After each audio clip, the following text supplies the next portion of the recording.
내용이고 내용이 또 굉장히 깊어요. 그래서 오늘 이 중간 부분을 제가 말씀을 드리는데 지난번 것을 설명하지 않으면 또 이 중간 부분과 연결되지 않아서 굉장히 좀 어려운 부분이 있습니다. 그래서 제가 지난주에 살펴본 그 내용들을 다시 한번 좀 설명을 드리고 이어지는 부분들을 오늘 잠깐 설명을 드리겠습니다. 지난주에 우리가 보았던 그림이 있죠. 이게 뭐냐면 바로 이겁니다.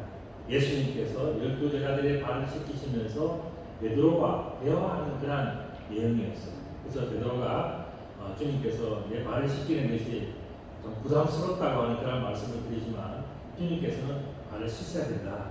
그렇게 이제 그래서 발을 씻기시는 그 장면이었는데 그때 예수님께서 이제 말씀하시기를 내가 하는 것을 내가 지금은 알지 못하지만은 이후에는 네가 알게 될 것이다. 이렇게 말씀하시지 않습니까? 그러면은 그때는 알지 못하지만은 나중에 알게 되는 그것이 무엇일까? 제가 지난주에 말씀을 드리면서 그것은 바로 이런 거다라고 그림을 설명을 드렸어요. 그런 대야에 발을 씻는 그런 장면인데 대야에 발을 담궜을 때 그 발의 모양을 보니까 뭐죠? 기둥과 같다고 했습니다. 그래서 이 기둥에 발에 그 물을 씻는 그것은 뭐냐면 6월절 때에 기둥에 설주에다가 양의 피를 어린 양의 피를 바르는 것이랑 똑같은 그런 의미로 예수님께서는 그 제자들의 발을 씻어 주셨기 때문에 예수님께서는 그냥 단순히 더러운 발을 씻으신 것이 아니라 제자들의 죄를 씻어 주시는 그런 정결의 예식을 예수님께서는 하셨다. 그래서 제가 말씀을 드렸어요. 그래서 다음 그림을 보시면은 그 예수님께서 하신 것은 결국 발을 씻으신 게 아니라 그들의 죽음을 면할 수 있는 용서의 피, 구원의 피를 그들에게 발라주는 그 마지막 제자들을 향한 예수님의 아주 중요한 축복을, 사랑을 그들에게 베풀어 주시는 것이 바로 발 씻는 바로 그 모습이라고 말씀을 드렸습니다. 그래서 본문에 보면 6월절 전날에 사실은 예수님께서 대학에 다른 것이 아닌 게 아니라 자신의 피를 담아서 그들의 피를 그들의 기둥에 그래서 다 묻혀주시고 씻어주심으로 말미암아 제자들을 정결케 하는 것이 바로 6월절 전날 예수님께서 하신 너무나도 중요한 것이었다. 그래서 다음 그림을 보시면은 흔히 우리가 알고 있는 세도식이라고 하는 이 발 씻는 이 모습은 그냥 발가락에 때려 씻는 그 모습이 아니라 이것은 뭐냐 제자들의 죄를 씻어주시는 예수님의 그 마지막 예수님이 하실 수 있는 마지막 너무나도 중요한 그 예식이 바로 이 장면이다 하는 것을 말씀을 드렸습니다. 그래서 8절 하반절에 보면은 내가 너를 씻어주지 아니하면 내가 너와 상관이 없다고 말씀하신데 그때 저 상관이라고 하는 그 단어가 뭐냐면 메로스라고 하는 헬라어가 있어요. 이것은 뭐냐면 영어로 말씀드리면 포션, 몫이라는 뜻이에요. 내가 너를 씻어주지 않으면 너는 하나님의 나라에 몫이 없다. 그것을 말씀하시면서 이것이 바로 내가 너에게 줄 하나님 나라의 몫이 없어진다. 그렇기 때문에 이 몫이 좀 하나님 나라에 우리의 몫이 있느냐, 하나님 나라에 우리의 정말 우리의 자리가 있느냐 하는 그 문제를 예수님께서 짚어주시면서 죄를 씻어야 하나님의 구원을 받아야 우리가 하나님 나라에 이 짧은 인생을 맞춰 난 다음에 영원히 살 수 있는 그 하나님의 나라에 우리의 하나님 나라의 몫이 있다. 이런 것을 말씀을 제가 드렸어요. 그리고 예수님은 그렇기 때문에 자신의 피를 우리에게 뿌려주심으로써 우리를 정결하게 하시고 우리에게 하나님의 몫을 얻게 하셨기 때문에 우리는 예수님의 피로 죄시성을 받게 된 그런 은혜를 받은 그런 인생이고 이것이 바로 우리들에게 주시는 최고의 선물이라는 것을 지난 시간에 이제 말씀을 드렸습니다. 자, 이제 이 내용에서부터 이어지는 내용. 오늘의 본문 속으로 이제 들어가 봅니다. 12절의 내용이 또 나와요. 뭐냐면은 그들의 발을 다 씻기신 후에 이제 예수님께서는 옷을 입으시고 다시 앉아서 그들에게 물으십니다. 내가 너희에게 행한 것을 이제는 알겠느냐 이렇게 물으십니다. 자, 어쩌면 제자들은 그 당시에 예수님의 앞에서 그 말씀을 다시 들었음에도 불구하고 그들은 아직도 잘 이해가 되지 않을 수가 있었어요. 그러나 우리는 어떻습니까? 성경 말씀을 지난 주일에 또 오늘 제가 방금 여러분들에게 다 설명을 드렸기 때문에 그것은 단순히 죄를 씻기 위한 행위가 아니라, 그것은 발을 씻는 행위가 아니라, 그것은 뭐냐면 죄를 씻으시는 하나님의 은혜, 하나님의 용서의 사건, 우리들을 정결케 하시는 하늘의 축복인 것을 너희가 아느냐라고 물었을 때, 이제 우리는 어떻게 대답해야 됩니까? 네 하고 대답해야죠. 예스. 네. 우리는 확실하게 압니다. 이제 예수님께서 발을 씻으신 것이 아니라 예수님의 십자가의 보혈로 우리의 인생을 씻어주셨기 때문에 나에게는 예수 그리스도의 피가 있습니다. 주님의 흔적이 우리 속에 있습니다. 이걸 고백할 수 있습니다. 그래서 오늘 예수님께서 말씀하십니다. 너희가 나를 선생이라 주라 하니 네 말이 옳도다. 내가 그러하다. 여러분, 선생이라고 하는 것은 헬라어는 디다스 카로스라고 하는 단어입니다. 여러분, 카로스라고 하는 여러분 단어 혹시 뭐 상품 중에도 그런 이름이 있더라고요. 카로스라고 하는. 카로스가 헬라어로 뭐냐면요, 굿, 나이스, 베스트 그런 뜻이에요. 디다스는 뭐냐? 디다케에서 온 단어. 디다케는 뭐냐면은 티칭이라는 뜻이에요. 가르친다는 뜻입니다. 결국 디다스 카로스라고 하는 단어는 뭐냐면은 좋은 것을 가르치는 사람, 옳은 것을 가르치는 사람, 이게 바로 디다스 카로스 선생이라는 뜻이에요. 이렇게 볼 때 우리 14절의 말씀은 내가 주와 또 선생이 되어서 너희 발을 씻었으니 너희도 서로 발을 씻어주는 것이 옳다, 이렇게 이야기했습니다. 자, 여기서 옳다라고 하는 것은 뭡니까? 바로 선생이 해야 되는 마땅한 일, 옳은 일, 좋은 일, 바로 그것을 이야기하시는 거예요. 그럼 예수님께서는 선생으로서 우리들에게 참 귀한 것을 가르쳐주는데 질문이 생깁니다. 그게 뭐냐면 예수님은 자신의 피로 대야에 담아서 우리들에게 다 묻혀주셨다. 그렇게 훌륭한 분이지만 우리는 어떻습니까? 저나 여러분들이나 덜 추면 덜 출수록 많은 죄가, 숨겨진 죄가 얼마나 많이 있겠습니까? 그런 죄인인데 이 같은 우리의 죄인인 피가 예수님의 피와 같은 보혈의 능력이 있는가? 너희도 그같이 하라 그러는데 정말 우리가 그렇게 한다고 무슨 죄의 용서와 뭐가 있냐 하는 거예요.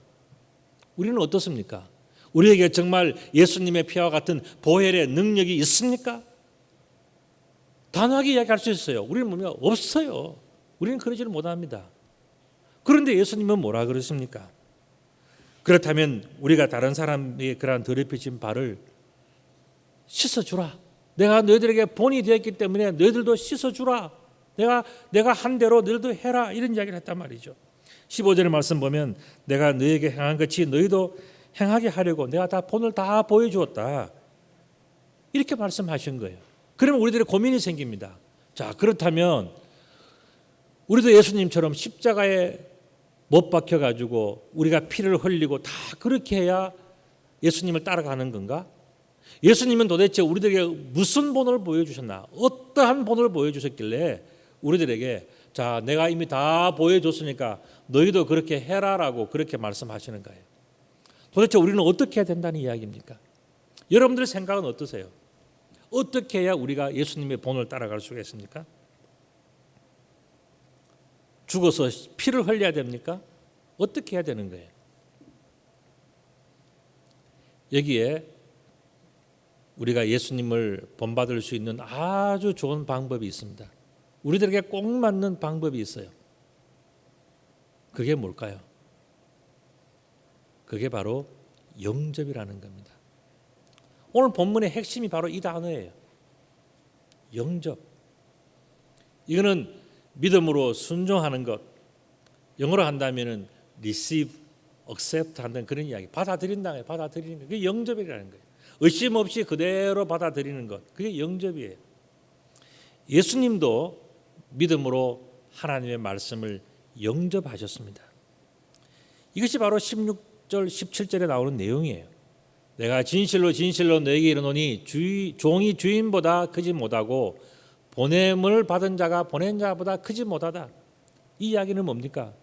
하나님께서 어느 날 예수님에게 말씀하셨어요. 너는 천국에서 이렇게 좋은 데 있지 말고 저 세상에 있는 죄인들을 구원하러 가라 했을 때에 그 가라 하는 그 말씀이 예수님이 듣기에는 어떻겠습니까? 부담스럽고 힘들고 어렵고 귀찮고 그렇게 안 하고 싶은 거예요. 왜냐하면 뻔히 보이지 않습니까? 가서 대신 죽어야 되는 어린 양의 역할을 하라는 건데 예수님이 그것이 무턱대하고 기뻤겠습니까?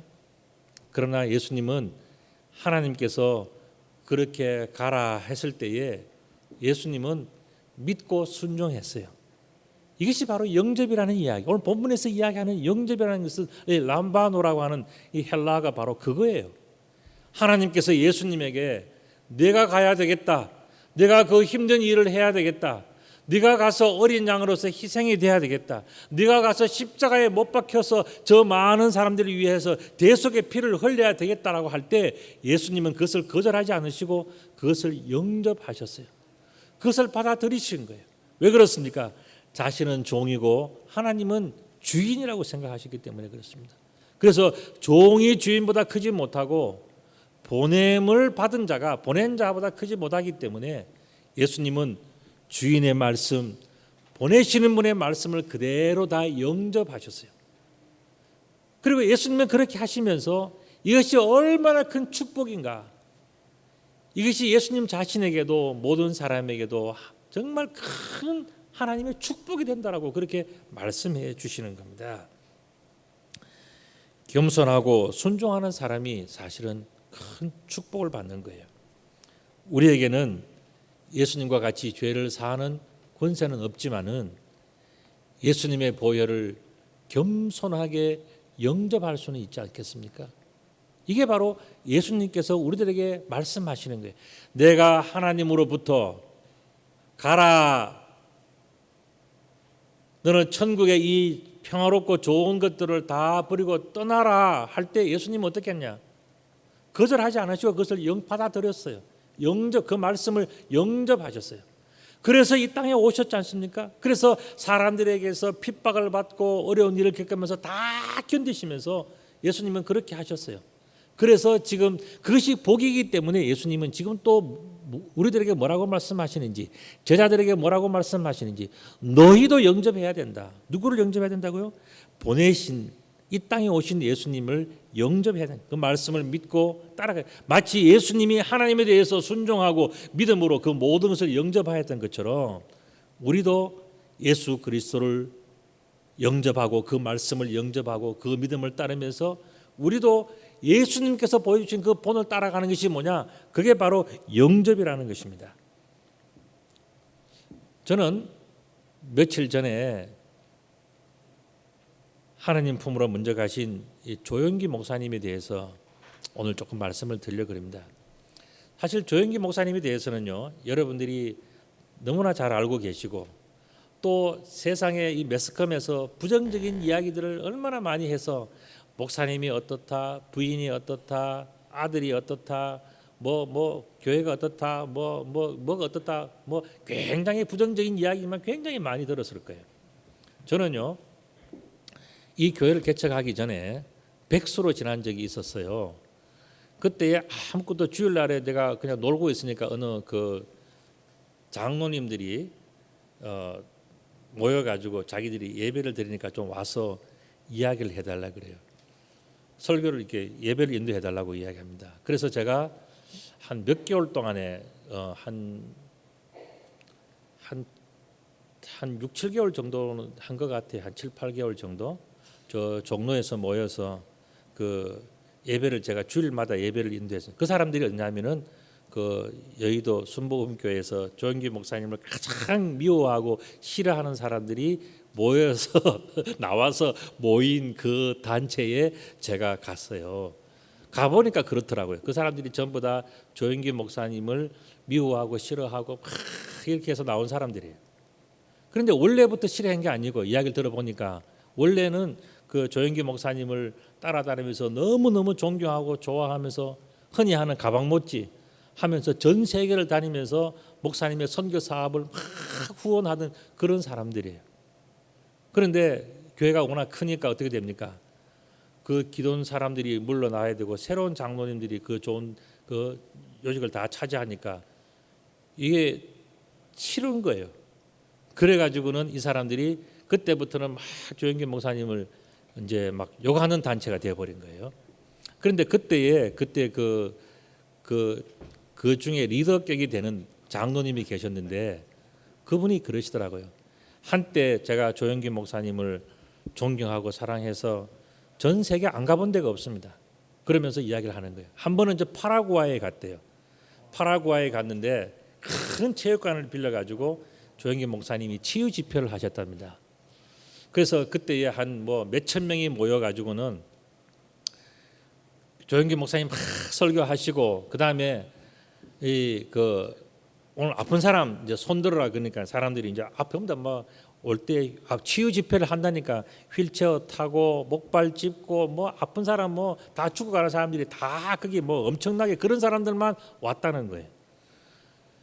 그리고 그 집회를 하고 부흥 집회를 하고 조영기 목사님이 이제 아픈 사람 일어서라 가지고 이제 아픈데 손을 올리고 이제 한국에서 하듯이 기도하고 뭐 이렇게 다 했다는 거예요. 직접 만나지도 않고 전부 다 앉아 있는데 그 자리에서 전부 다 이제 강단에서 목사님은 그냥 기도만 했다는 거예요. 부흥 집회를 한 2-3시간 하고 난 다음에 기도에 마치고 이제 사람들이 다 이제 마치고 헤어졌는데 그 체육관에 휠체어하고 목발이요 산더미처럼 쌓였더라는 거예요. 그래서 이 장로님이 깜짝 놀랐다는 거예요. 조영기 목사님이 그렇게 훌륭한 분이라는 그때 알았다는 거예요. 물론 그 이후에 뭐 조영기 목사님이 좀 변했을 수도 있고 뭐 그러지만은 어쨌든 우리가 한번 생각해 보십시다. 우리 여기 계시는 분 저와 여러분들 다 합쳐도요 조영기 목사만큼 따라갈 수가 없어요. 그렇기 때문에 사실 우리가 그런 분들을 뭐 나쁜 것만 덜추어 가지고 욕할 필요가 없어요. 뭐냐면은 좋은 것만 기억을 하시고 좋은 것만 배우면 돼요. 그 조영기 목사님이 그렇게 훌륭하셨어요. 근데 이 조영기 목사님이 오래 전에 하셨던 간증이 하나가 있어요. 한 3분 정도 되는 그러한 간증인데 오늘 본문과 관계가 있기 때문에 제가 이 간증을 소개해 드립니다. 여러분들이 한번 이 간증을 한번 보시겠습니다. 조명을 좀 많이 꺼 주시고 소리를 조금 높여 주시면 좋겠습니다. 네. 한번 보겠습니다. 저는 일생을 목회하면서 지옥에 대한 설교를 별로 안 했습니다. 성경에 보니까 지옥도 있을 만하구나 그런 생각이 많이 났어요.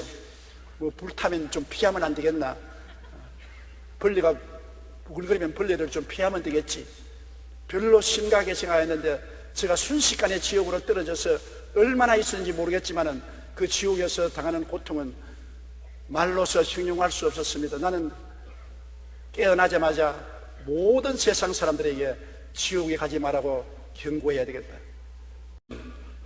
꿈도 아니고 환상도 아니고 죽은 것도 아니고 살은 것도 아니고 몸 안에 있으니 몸 밖에서도 모르는 사이에 지옥으로 떨어졌습니다. 지옥은 마치 우주의 블랙홀 같았습니다. 주위에 있는 별들을 다 빨아당겨서 삼켜버리는 지옥인데 엄청난 자석과 같았습니다. 사실은 쇠붙이가 있으면 다 끌어당기는데 별 수 없이 끌려가는 것처럼 지옥은 죄만 있으면 다 끌어당겨요. 손톱 많은 죄로부터 바위덩어리만한 죄, 모든 죄를 끌어들이는 엄청난 인력을 가지고 있습니다. 지옥으로 사람들이 끌려 들어가는데 막 뒹굴면서 엄청난 인력에 곤두박질 치면서 빨려 들어가는데 누구도 막을 수가 없어요. 죄는 큰 죄나 적은 죄나, 죄는 쇠붙이가 크거나 적거나 자석에 끌려가듯이 열린 지옥에 끌려 들어가는데 죄의 값은 사망이라고 지옥은 사망의 처소인데 캄캄한 것으로 끌려 들어가는데 저도 회오리 바람 같은 그 자석의 힘에 의해서 지옥으로 떨어졌습니다. 지옥 문에서 들어가자마자 그곳은 시간이 중지된 곳이었습니다.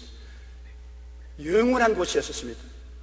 영원한 곳에 급속한 속도로 떨어지는데 그 고통은 말로 다 할 수 없어요. 이 세상의 말로서 비유를 할 수가 없는 것입니다. 얼마나 고통스러운지 도저히 말로 다 할 수 없어요. 그리고 나는 이제 영원히 지옥에 떨어지고 못 나온 줄 알았습니다. 거기에 떨어져서 고통을 당할 때 생각하기를 안 태어난 것이 얼마나 좋을까, 이런 고통스럽고 괴로운 세계에 올 바에는 안 태어난 것이 얼마나 좋을까 생각하는데 마음속에서 예수님이 보혈을 부르시더라, 예수님이 보혈을 부르시라 그래요. 저는 원래 예수를 믿고 주님께 기도하는 사람이니까 보혈이 마음속에 있지만 다른 사람은 보혈이 없지 않습니까? 내가 예수님의 보혈로 아주 모기 소리만하게 예수님의 보혈로 하니까 끌려 내려가던 내가 딱 중지를 해요. 그리고 예수님의 보혈을 외치니까 지옥이 끌어당기는 자력선이 없어져 버리고 떠올라오기 시작하는 것입니다. 그래서 제가 고함을 쳤습니다. 예수님의 보혈로. 그러니까 예수님이 보혈의 능력을 말할 때마다 떠올라와서 지옥의 세력이 끊어지고 나중에 제3으로 탁 나와서 정신을 착 차리는데 영혼의 세계를 여행하고 온 같은 기분을 느꼈었습니다. 도저히 형언할 수 없는 그러한 느낌을 느껴서 제가 수첩을 내어서 그 감정을 적었었습니다. 그것을 여러분과 나누고자. 예, 우리 여러분들 거기까지만 들어도 될 것 같습니다. 오래된 영상이고 또 그래서 사실 화질도 또 소리도 그렇게 아주 그 퀄리티가 좋은 건 아니지만은 중요한 내용들이 나왔어요. 참 재밌는 표현도 나왔습니다. 뭐냐면은 죄가 자석에 끌려가듯이 죄는 그렇게 막 이렇게 지옥에서 싹 끌어들이는 힘이 있더라 하는 것을 말씀하셨어요. 이분이 참 영적으로 경험이 굉장히 많은 그런 분이기 때문에 표현도 참 잘하신 것 같아요. 지옥은 사람들을 그렇게 끌어가는 그런 힘이 있는 그런 곳이다고, 들어가면 빨려 나와서 들어가서 빨려 나와서 헤어나오지 못하는 그런 힘이 있는 곳이라는 것을 이야기를 했어요. 그리고 그 강력한 힘도 예수님의 보혈이라는 그 작은 모기 소리 같은 그 말 한마디에 그 지옥의 권세가 끊어지는 것을 경험했다고 이야기를 하셨어요. 왜 그렇습니까? 마귀가 아무리 강하고 힘이 세다 할지라도 하나님의 능력을 이룰 수 없기 때문에 마귀의 세력은 거기서 끝이 나는 거예요. 이만큼 하나님의 능력과 예수 그리스도의 보혈의 능력은 대단하고 대단한 겁니다. 이 그 조영기 목사님의 그러한 그 간증 속에서 우리들은 하나를 우리가 생각해 볼 수 있어요. 그게 뭐냐면은 우리가 예수 그리스도를 영접한다는 것이, 예수 그리스도의 보혈을 내 영혼에 바른다는 것이, 내가 예수를 믿는다는 것이 얼마나 대단하고 굉장한 일인가 하는 것을 우리가 이 간증 속에서 들을 수가 있어요. 여러분들, 이 간증은요 조영기 목사님만 하는 게 아니에요. 세상에 많은 사람이 하나님의 천국을 경험했던 많은 사람들의 간증이 다 비슷비슷 똑같아요. 왜냐하면 그게 진실이기 때문에 그런 겁니다. 하나님의 나라, 그것은 어떤 것이냐? 정말 죄의 용서함을 받은 사람들이 가는 바로 그 영혼의 처소, 그게 바로 하나님 나라예요. 거기는 하나님께서 함께 하시고 죄가 없는 곳이는, 그것을 어떻게 갈 수 있느냐? 그것은 다른 것이 아니라 예수 그리스도의 보혈을 우리가 영접할 때, 보혈이 우리 속에 있을 때, 나는 부족하고 나는 죄가 많고 나는 허물이 많고 과거에 이상하게 살아온 많은 모습이 있다 할지라도 오늘 내가 예수 그리스도의 보혈을 내가 진심으로 영접하면 마귀는 우리를 건드리지 못하는 거예요. 우리는 절대로 지옥에 가지 않습니다. 그것이 바로 축복이라고 예수님께서 오늘 말씀하신 내용이에요. 20절 말씀에도 그렇게 얘기합니다. 내가 진실로 너에게 이르노니, 내가 보낸 자를 영접하는 자는 나를 영접하는 것이요, 나를 영접하는 자는 나를 보내신 이를 영접하는 것이라고 말씀하시면서 오늘 이 본문의 핵심이 영접이라고 하는 바로 이 단어에 있다는 것을 예수님께서 지적해주고 계시는 거예요. 예수님께서 제자들의 발을 물로 씻어 주실 때에 그것이 뭐라 그랬습니까? 예수님의 십자가의 보혈을 그들에게 묻혀 주시면서 너희들도 이렇게 하라 하신 그 말씀은 뭡니까? 예수님께서 하나님의 말씀을 영접하셨듯이 제자들도 예수님의 말씀을 영접하면서 예수님의 보혈을 간직하고 그 마음속에서 빼앗기지 않고 그것을 품고 살아가면은 그것이 바로 얼마나 큰 축복이 되는가. 너희들이 그것을 하는가? 이걸 모르신 거예요. 그러니까 영접이 곧 축복이라는 겁니다. 예수님의 보혈이 곧 축복이. 왜 축복입니까? 지옥에 가지 않으니까 축복이죠. 이렇게 엄청난 축복을 예수님께서 선포해 주시고 설명해 주신 것이 바로 오늘 이 본문 말씀이에요. 그렇기 때문에 우리가 예수님의 말씀과 예수님의 이 약속과 예수님께서 주신 그 믿음을 우리가 마음속에 간직하고 살아간다는 것은요, 축복 중에 축복이에요. 이게 바로 영접이라는 겁니다. 이것을 영접하는 자가 복이 있는 자예요. 여러분들이 이 영접을요, 우리가 잘 깨닫지 못하고 경험하지 못하니까 예수님께서는 마지막에 뭐라고 말씀하셨습니까? 오늘 성찬식을 하시면서 떡을 떼어 주시면서 이것은 내가 너희를 위하여 주는 내 몸이다. 또 포도주를 따라서 보여서 보는 앞에서 나누어 주시면서 이것은 내가 너희를 위하여 흘리는 피라고 말씀하시면서 이것을 먹고 마시는 자들, 이게 당연히 뭡니까? 정말 내가 금방 이해는 되지 않지만 이것을 먹고 마심으로라도 내가 그것을 영접하면, 예수님을 영접하는 마음, 그런 믿음이 내 속에 있으면 어떻게 된다고요? 그게 가장 큰 축복이라는 거예요. 그래서 이 성찬식은 정말 중요한 거예요. 여러분들 성찬식을 빠지면 안 돼요. 성찬식은 너무너무 중요한 예식이고요. 그 다음에 이 성찬식은 바로 영접을 상징하는, 예수님을 영접하는, 그래서 내 속에 간직하는 그것을 상징하는 것이 바로 이 성찬 예식이에요. 요한복음 1장 12절에서 13절에 이런 말씀이 있습니다. 영접하는 자, 곧 그 이름을 믿는 자들에게는 하나님의 자녀가 되는 권세를 주셨다 그랬어요. 아까 영접하지 않은 사람들은 어떻게 된다 그랬습니까? 지옥의 쇠붙이가 자석에 끌려가듯이 지옥으로 다 빠질 때, 그때 그것을 끊어주는 그 힘과 그 능력이 어디서 나오느냐? 그게 바로 예수 그리스도를 영접하고 예수 그리스도의 보혈을 내가 감사함으로 받아들일 때 그 믿음이 우리의 지옥행을 막아준다는 겁니다. 그렇기 때문에 영접은 너무너무 큰 축복이에요. 오늘 이 성찬 예식은요, 우리들로 하여금 하나님에게 붙어있게 하는 하나님의 거룩한 피, 거룩한 양식을 먹는 바로 그 모습, 우리가 어떻게 영접하는가를 몸소 보여주신 그 모습이 바로 성찬 예식이에요. 13절에 이렇게 말씀하십니다. 이는 혈통으로나 육정으로나 사람의 뜻으로 나지 아니하고 오직 하나님께로부터 난 자들이 바로 영접을 하는 것이고 영접한 자들이 바로 하나님께로부터 난 자들이다. 그렇게 말씀하셨어요. 저와 여러분들의 공통점은 무엇이겠습니까?